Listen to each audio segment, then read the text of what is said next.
കടുത്ത വേനൽക്കാലം വരാനിരിക്കെ ഷൊർണൂരിൽ വാട്ടർ അതോറിറ്റിയുടെ പ്രധാന പൈപ്പ് ലൈനിലെ വാൾവ് ലീക്കായി കുടിവെള്ളം പാഴാകുന്നു. Shoranur Saint Teresa's higher secondary സ്കൂളിന് മുൻവശത്തെ പ്രധാന പൈപ്പ് ലൈനിലെ വാൾവ് പൊട്ടിയാണ് കഴിഞ്ഞ കുറച്ചു മാസങ്ങളായി കുടിവെള്ളം ലീക്കായി കനാലിലൂടെ ഒഴുകുന്നത്. ദിനംപ്രതി ലിറ്റർ കണക്കിന് വെള്ളമാണ് പാഴായി പോകുന്നത്. ഫെബ്രുവരി മാസം ആദ്യവാരം തന്നെ സംസ്ഥാനത്ത് കടുത്ത ചൂടാണ് അനുഭവപ്പെടുന്നത്. ഈ സാഹചര്യത്തിൽ ഫെബ്രുവരി മാസം മുതൽ മെയ് മാസം വരെ കടുത്ത വരൾച്ച രൂക്ഷമാകും. നിരവധി തവണ പ്രദേശവാസികൾ ഷൊർണൂർ വാട്ടർ അതോറിറ്റി അധികൃതരെ വിവരമറിയിച്ചെങ്കിലും യാതൊരു നടപടിയും സ്വീകരിച്ചില്ലെന്ന് ഷൊർണൂർ നഗരസഭ വാർഡ് കൗൺസിലർ പ്രവീൺ കുഞ്ഞുമോൻ കുറ്റപ്പെടുത്തി.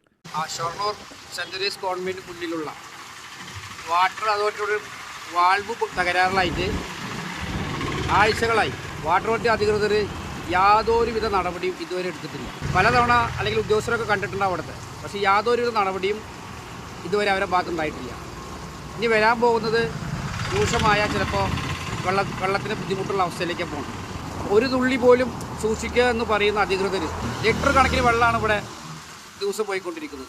ഇപ്പോൾ വന്ന സമയത്ത് ഇതിലേ പോകുന്ന വഴിയിൽ പോകുന്ന ഒരാൾ ഇവിടെ കയ്യും കാലും കഴുകുന്ന അവസ്ഥയാണ് നമ്മൾ കാണാൻ കഴിയും.